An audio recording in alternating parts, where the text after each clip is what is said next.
Please, yeah. I'll have my microphone.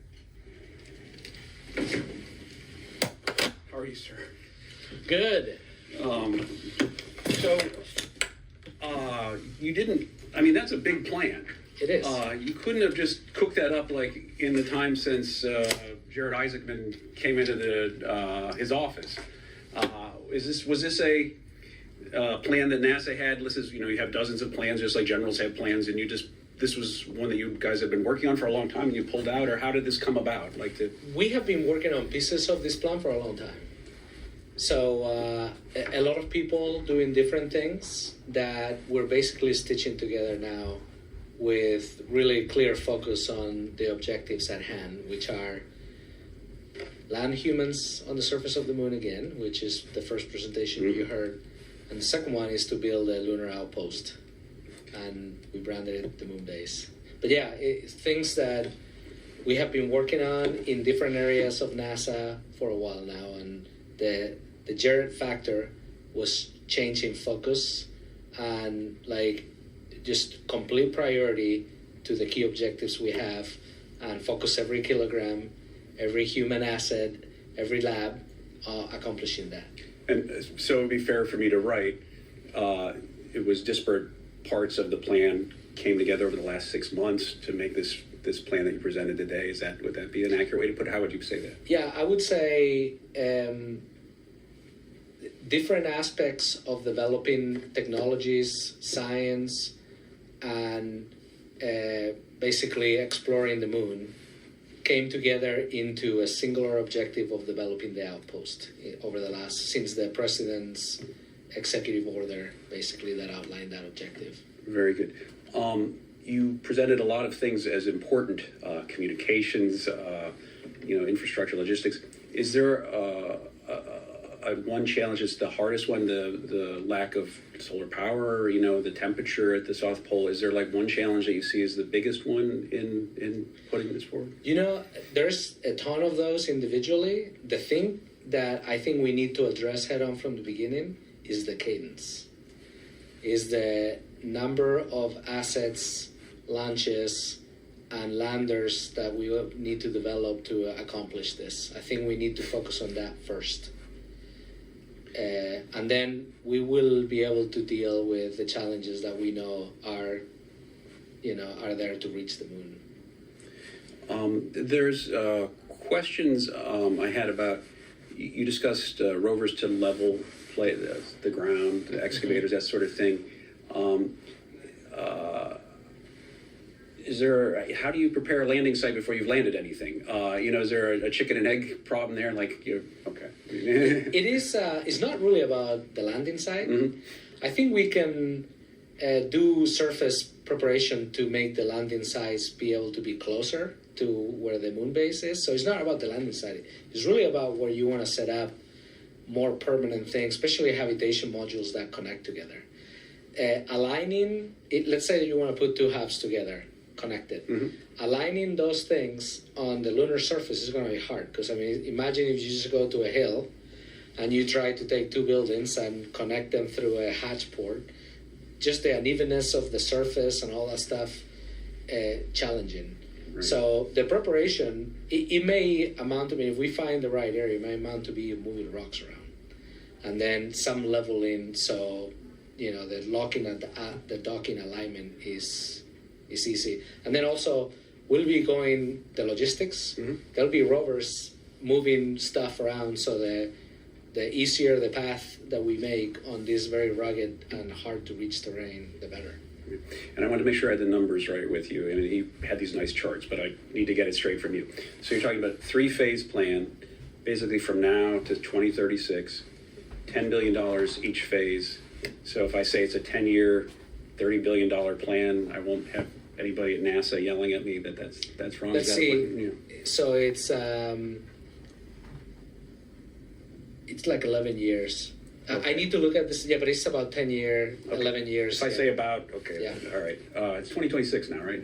Yeah. So, and you didn't total launches for us and everything, but it's dozens. I kind of 67 launches in the last graph.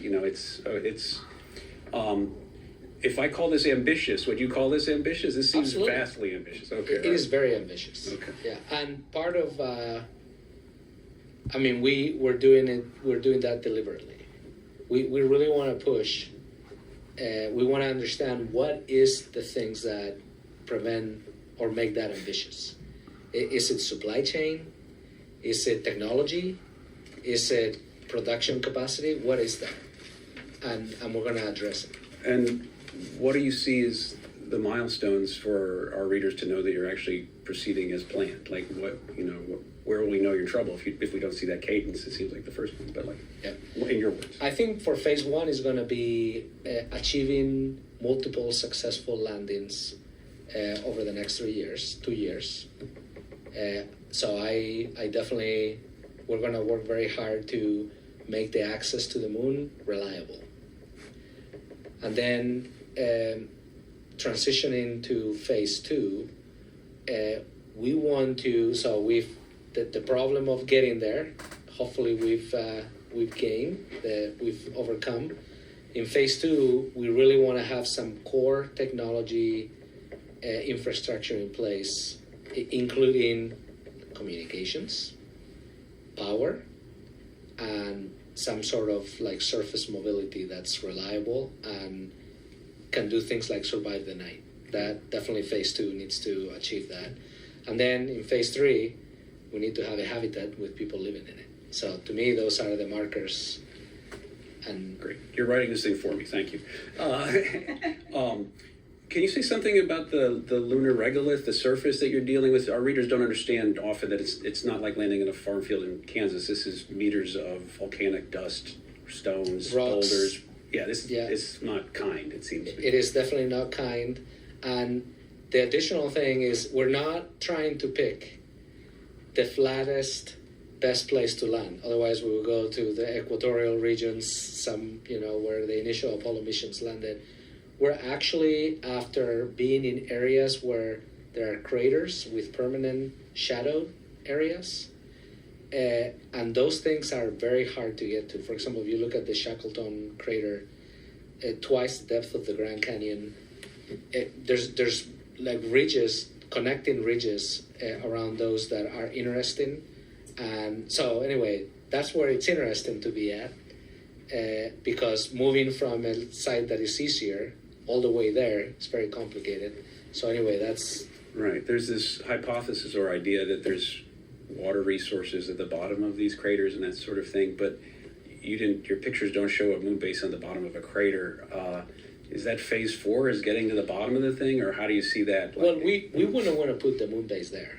We want to put the moon base close to those areas, but in an area that is feasible for permanent presence, and then we would deploy assets to those hard-to-reach areas. For example, the Moonfall drones that we're going to feature, that's where we would send... There's also, some of the things we're looking at, we talk about water, but in general is volatiles that with light they disappear.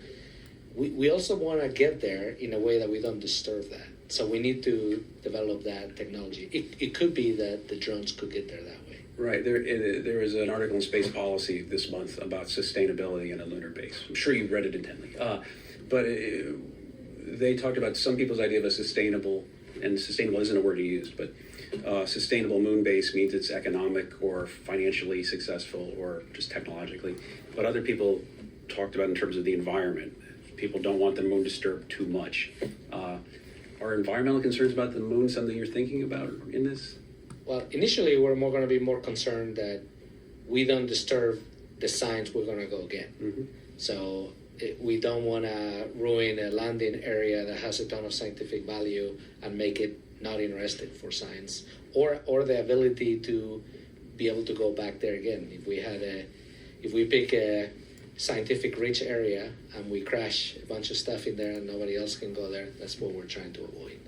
I wanted to ask you about the gateway assets. There was a discussion of reusing parts of that. That's just parts, right? I want to make sure my readers are clear. It's like you're not going to take the gateway modules or whatever's built of it and land it. It's just taking units out of it. There will be, for example, the power and propulsion element, which is the spacecraft bus that has the electric propulsion thrusters. That may go as a module to other initiatives, and you may hear more about that today. Oh, okay, very good. And then the other stuff, it will depend. We're starting the process today to evaluate how we can best repurpose. Okay. That's it. I've got a zillion other questions, but Yeah. anyways, thanks for your time. Yeah. If you want to send follow-up